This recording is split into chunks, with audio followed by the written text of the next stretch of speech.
Hi friends, నేను మీ లక్కీని. మీరందరు summer holidays బాగా ఎంజాయ్ చేస్తున్నారా? నేనైతే ఫుల్ ఎంజాయ్ చేస్తున్నా. సో నాకు యానిమల్స్ అంటే ఇష్టమని బందీపూర్ వెళ్ళడానికి అయితే ప్లాన్ చేసుకున్నాం. సో మైసూర్లో ఆగి టిఫిన్ చేసి ఇంకా అలా వెళ్తూ ఉంటే నాకు మధ్యలో సన్ఫ్లవర్ తోట అయితే కనిపించింది. నాకు సన్ఫ్లవర్స్ అంటే చాలా చాలా ఇష్టం. సో ఎలాగో అందరూ అక్కడ విజిటింగ్ చేస్తున్నారు ఆ ప్లేస్ని అని చెప్పేసి మేము కూడా ఆగి అలా టైం స్పెండ్ చేసాం. దాంతో మీలో ఎంతమందికి సన్ఫ్లవర్ అంటే ఇష్టమో కామెంట్ చేయండి.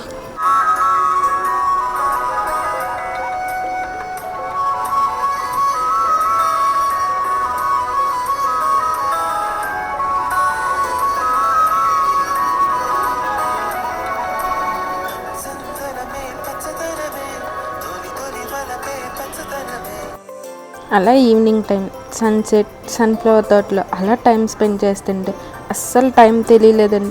ఇంకో ఇంట్రెస్టింగ్ విషయం ఏంటంటే ఆ సన్ఫ్లవర్ తోట ఓన్లీ విజిటింగ్ ప్లేస్ లాగా మార్చేశారు. ఓన్లీ విజిటింగ్కే, వాళ్ళు దాన్ని పంటలాగా కాదు, జస్ట్ ఫొటోస్ దిగడానికి అలా దాంతో టైం స్పెండ్ చేయడానికి.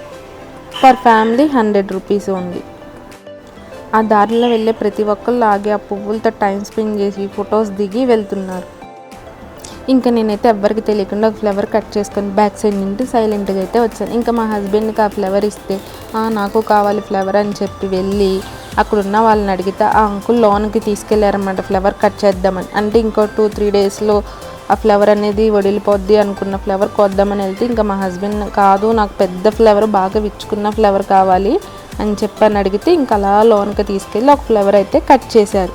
ఇంకా మా హస్బెండ్ థ్యాంక్స్ అని చెప్తే ఆ అంకుల్ అడుగుతున్నారు మీరు ఇదే స్టేటు ఏంటి అని అడిగితే ఇంకా మేము ఆంధ్ర అని చెప్తే ఇంకా ఒక స్మైల్ ఇచ్చారు. ఇంకా మా హస్బెండ్ ఆ ఫ్లవర్ తీసుకొని వచ్చి నేను ఫ్లవర్ తీసుకొని వచ్చానని చెప్పి చెప్తుంటే భలే అనిపించింది. కానీ ఆ ప్లేస్ అయితే నాకు చాలా చాలా మంచిగా అనిపించింది, అక్కడ టైం స్పెండ్ చేయడం కానీ అది. ఫ్రెండ్స్, మీరు ఎవరైనా ఆ దారిలో వెళ్ళే వాళ్ళు అయితే అక్కడ సన్ఫ్లవర్ తోటతో టైం స్పెండ్ చేయండి. ఆ మూమెంట్ మళ్ళీ మళ్ళీ అస్సలు రాదు. మేము నియర్లీ బందీపూర్ దగ్గరికి అయితే వచ్చాం. చూసారు కదా జింకలు ఎలా రోడ్డు మీదే వెళ్తున్నాయో. దీనికి కంటిన్యూ వీడియో మీకు నెక్స్ట్ పార్ట్లో చూపిస్తాను. ఎవరైనా ఫస్ట్ టైం నా వీడియో చూసేవాళ్ళంటే సబ్స్క్రైబ్ చేసుకోండి.